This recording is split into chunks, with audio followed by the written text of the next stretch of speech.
September 1ಕ್ಕೆ ಧರ್ಮಸ್ಥಳ ಚಲೋ ಕಾರ್ಯಕ್ರಮ ಕೈಗೊಂಡಿದ್ದು ಎನ್ಐಎ ತನಿಖೆಗೆ ವಹಿಸಬೇಕೆಂದು ರಾಜ್ಯ ಸರ್ಕಾರಕ್ಕೆ ಬಿಜೆಪಿ ರಾಜ್ಯಾಧ್ಯಕ್ಷ ಬಿವೈ ವಿಜಯೇಂದ್ರ ಒತ್ತಾಯ ಮಾಡಿದ್ದಾರೆ.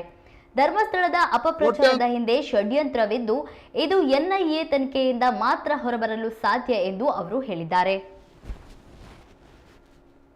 ಭಕ್ತರಲ್ಲಿ ಇವತ್ತು ನಂಬಿಕೆ ಬರೋ ರೀತಿಯಲ್ಲಿ ತನಿಖೆ ಆಗಬೇಕು ಅಂತ ಹೇಳಿದ್ರೆ ಈ ತನಿಖೆ ಎನ್ಐಎಗೆ ಕೊಡಬೇಕು ಅಂತ ಹೇಳಿ ಮಾನ್ಯ ಮುಖ್ಯಮಂತ್ರಿಗಳನ್ನ ನಾನು ಆಗ್ರಹ ಮಾಡ್ತಾ ಇದ್ದೇನೆ. ಅದು ಮಾಡೋದ್ರಿಂದ ರಾಜ್ಯದ ಜನತೆಗೆ ಮತ್ತೆ ಭಕ್ತರಿಗೆ ಸರ್ಕಾರದ ಬಗ್ಗೆ ವಿಶ್ವಾಸನೂ ಬರ್ತದೆ. ಆ ರೀತಿ ಭಕ್ತರಲ್ಲಿ ವಿಶ್ವಾಸ ಬರ್ತಕ್ಕಂಥ ನಿಟ್ಟಿನಲ್ಲಿ ಈ ಒಂದು ನಿರ್ಧಾರವನ್ನ ಈ ಕಾಂಗ್ರೆಸ್ ಸರ್ಕಾರ ಮಾನ್ಯ ಮುಖ್ಯಮಂತ್ರಿಗಳು ತಡ ಮಾಡದೇನೆ ತತ್ಕ್ಷಣ ತೆಗೆದುಕೊಳ್ಬೇಕು ಅನ್ನುವ ಒತ್ತಾಯವನ್ನ ನಾನು ಈ ಸಂದರ್ಭದಲ್ಲಿ ಮಾಡ್ತಾ ಇದ್ದೇನೆ. ಹಾಗಾಗಿ ಇದೇ ಒಂದು ಆಗ್ರಹವನ್ನ ಇಟ್ಕೊಂಡು ಸೆಪ್ಟೆಂಬರ್ 1ನೇ ತಾರೀಕು ಸೋಮವಾರ ಧರ್ಮಸ್ಥಳ ಚಲೋಗೆ ಇವತ್ತು ನಾವು ಕರೆಯನ್ನ ನೀಡ್ತಾ ಇದ್ದೇವೆ.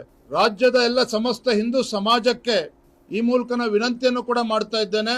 ಧರ್ಮಸ್ಥಳ ಚಲೋ ಯಾವ ಸರ್ಕಾರದ ನಡವಳಿಕೆಯಿಂದ ಇವತ್ತು ಹಿಂದೂ ಭಾವನೆಗಳಿಗೆ ಧಕ್ಕೆ ಬಂದಿದೆ, ಈ ಸರ್ಕಾರಕ್ಕೆ ಕಿವಿ ಹಿಂಡ್ತಕ್ಕಂಥ ಕೆಲಸ ಆಗಬೇಕು. ಈ ಸರ್ಕಾರ ತತ್ಕ್ಷಣ ಇದನ್ನ ತನಿಖೆಗೆ ಎನ್ಐಎ ಕೊಡಬೇಕು ಅನ್ನೋ ಆಗ್ರಹವನ್ನ ಇಟ್ಕೊಂಡು ಧರ್ಮಸ್ಥಳ ಚಲೋಗೆ ಇವತ್ತು ಕರೆಯನ್ನ ಕೊಡ್ತಾ ಇದ್ದೇವೆ. ಸೆಪ್ಟೆಂಬರ್ 1ನೇ ತಾರೀಕು ಧರ್ಮಸ್ಥಳದಲ್ಲಿ ಒಂದು ಬೃಹತ್ ಸಮಾವೇಶವನ್ನು ಕೂಡ ನಾವು ಆಯೋಜನೆ ಮಾಡ್ತಾ ಇದ್ದೇವೆ. ರಾಜ್ಯದ ಪ್ರತಿಯೊಂದು ವಿಧಾನಸಭಾ ಕ್ಷೇತ್ರದಿಂದ ಎಲ್ಲಾ ವಿಧಾನಸಭಾ ಕ್ಷೇತ್ರ ಎಲ್ಲಾ ಜಿಲ್ಲೆಗಳಿಂದ ದೊಡ್ಡ ಸಂಖ್ಯೆ